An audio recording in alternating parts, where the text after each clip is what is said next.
Hello everyone, কেমন আছো তোমরা সবাই? আশা করছি তোমরা সকলেই অনেক অনেক ভালো আছো। তো আজকের ব্লগে থাকবে মদনমোহন বাড়ির ভিডিওগুলো। মানে গত ব্লগে আমি তোমাদের বলেছিলাম যে রাজবাড়ি থেকে বেরিয়ে আসার পর আমরা গিয়েছিলাম মদনমোহন মন্দিরে। তো রাজবাড়ির ব্লগের সাথে যদি এই ভিডিওগুলো অ্যাটাচ করে দিতাম তাহলে ব্লগটা অনেকটাই বড় হয়ে যেত, যে কারণে এটা আমি আলাদাভাবে করেছি। এটা বলতে পারো ওই রাজবাড়ির ব্লগের সেকেন্ড পার্টও বলতে পারো। তো এই ব্লগে যে শুধু আমি মদনমোহন বাড়ির ভিডিওগুলো শেয়ার করবো তা কিন্তু নয়।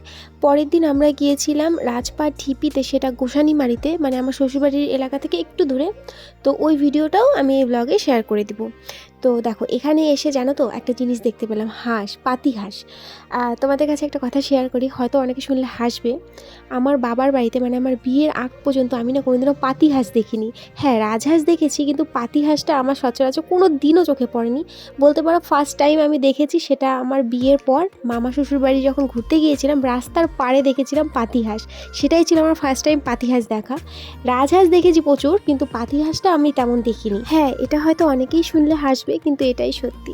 তো আমরা এখানে বসে বসে ওয়েট করছিলাম, কারণ আমার শাশুড়ি মা মদনমোহনকে ভোগ দিয়েছিল, সেটার আরতি হবে, মানে পূজা হবে, তারপর সেই প্রসাদটা নিয়ে আমরা ফিরবো দেখে। তো এখানে একটু বসে বসে ওয়েট করছিলাম, আর আমি ভাবলাম একটা ছোট্ট করে ভিডিও করে নেওয়া যাক, যেহেতু এই বসার জায়গাটাকে না এত সুন্দর করে সাজিয়েছে পেন্ট করে, জিনিসটা খুব ভালো লাগছিল। তবে আমাদের খুব একটা বেশি টাইম বসে থাকতে হয়নি, আমাদের পূজা হয়েই গিয়েছিল মাত্র 10 মিনিটের মধ্যেই। তারপর আমরা রওনা দিই বাড়ির পথে। বাড়িতে আসার মানে বেরিয়েছিলাম আমরা একটা দিয়ে, কিন্তু বাড়িতে ফিরতে ফিরতে আমাদের অনেক লেট হয়ে গিয়েছিলো, প্রায় 8টা-9টা বেজে গিয়েছিলো। আর এটা হলো পরের দিন সকালবেলার ক্লিপ। মানে যখন আমরা ওই রাজপাট ঢিপিতে যাওয়ার জন্য, মানে গোসানিমারি যাওয়ার জন্য বেরিয়েছিলাম বাড়ির থেকে। তো আমরা বেরিয়েছিলাম প্রায় 11টা, 11:30 নাগাদ, কারণ একটু দূর আর গ্রামের ভিতর দিয়ে যেতে হবে। তো রাস্তায় তো অত স্পিডে গাড়িও চালানো যাবে না, একটু টাইম নিয়ে যেতে হবে। আজকে গিয়েছিল আমার সাথে আমার একটা মিষ্টি ননদ রত্না। আজকে আমার শাশুড়ি আমার সাথে যেতে পারেনি, কারণ আমার শাশুড়িমা স্কুলে এক্সাম চলছে, তো ওই জন্য উনি আর আসতে পারেনি। শ্বশুরমশাইও যেতে পারেনি, ওই জন্য আজকে আমরা মা, বাবা আর রত্না আর আমি গিয়েছি। আর আজকের দিনটা এত লেভেলের ফালতু দিন ছিল, মানে এতটাই কুয়াশা পড়েছিল। হয়তো ক্যামেরাতে মনে হচ্ছে যে খুব হালকা, মানে দূরে থেকে দেখা যাচ্ছে কুয়াশাগুলো, কিন্তু আসলে মোটেও তা ছিল না। কুয়াশাগুলো এতটাই কাছে, মানে কি বলবো, 10 থেকে 15 ফুট দূরে কেউ যদি দাঁড়ায় তাকেও ঠিকমতো দেখা যাচ্ছিল না, এতটাই কুয়াশা। সেটা তোমরা আমার ফটো ভিডিওগুলো দেখলেই বুঝতে পারবে, এতটাই ঘোলাটে ঘোলাটে লাগছিল। বারবার ক্যামেরাতে শিশির জমে যাচ্ছিল, বারবার ক্যামেরাগুলো মুছতে হচ্ছিল। তো এই তো আমরা চলে এসেছি। আমাদের আসতে প্রায় 45 মিনিটের মতো টাইম লেগেছে, যেহেতু গ্রামের রাস্তা, গ্রামের ভেতর দিয়ে আসতে হয়, ওই জন্য আমাদের আসতে একটু লেট হলো। নইলে এমনি বাইক নিয়ে আসলে আরও তাড়াতাড়ি চলে আসা যায়। তো এই হলো সেই রাজপাট ঢিপি, মানে এটা হলো গোসানিমারি। এক্স্যাক্টলি আমি সঠিক চিনি না, যদিও এক্স্যাক্টলি জায়গাটার নাম কি সেটাও জানি না। গোসানিমারি লেখা ছিল, ওই জন্য আমি বললাম গোসানিমারি। আর এইখানে আমি যতদূর জানি, মানে শোনা কথায় শুনেছি আর কি, এখানে নাকি একটা রাজপ্রাসাদ ছিল।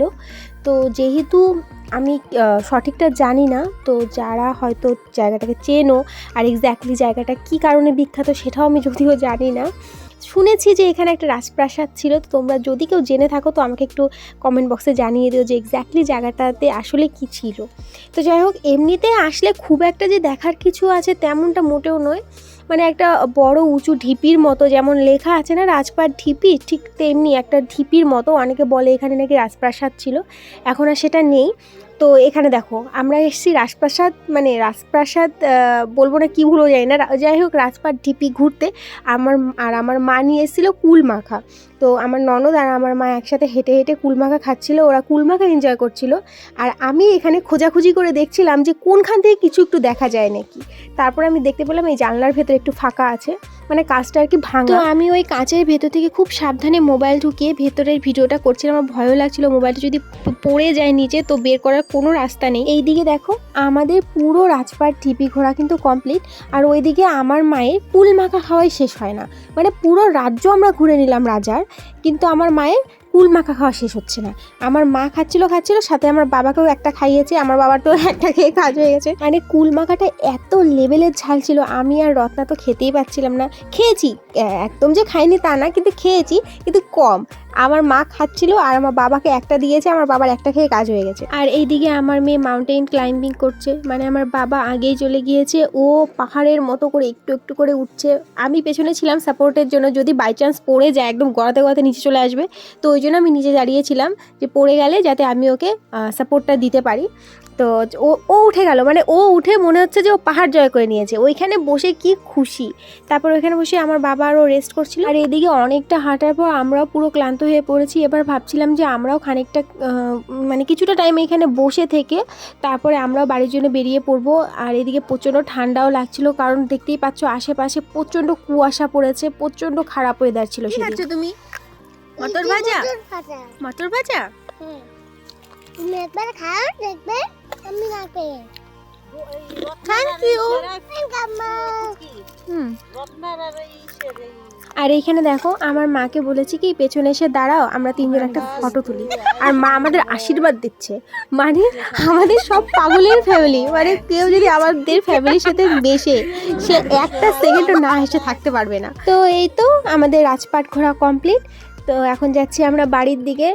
এখন প্রায় 3:30 কি 4টা বেজে গিয়েছে। তো আমরা আর বেশি লেট করব না, কারণ প্রচণ্ড ঠান্ডা পড়ছিল। তো আজকের ব্লগটা আমার এই পর্যন্তই। কেমন লাগলো অবশ্যই কমেন্টে জানিও, ভালো লাগলে একটা লাইক আর কমেন্ট করে দিও। টাটা।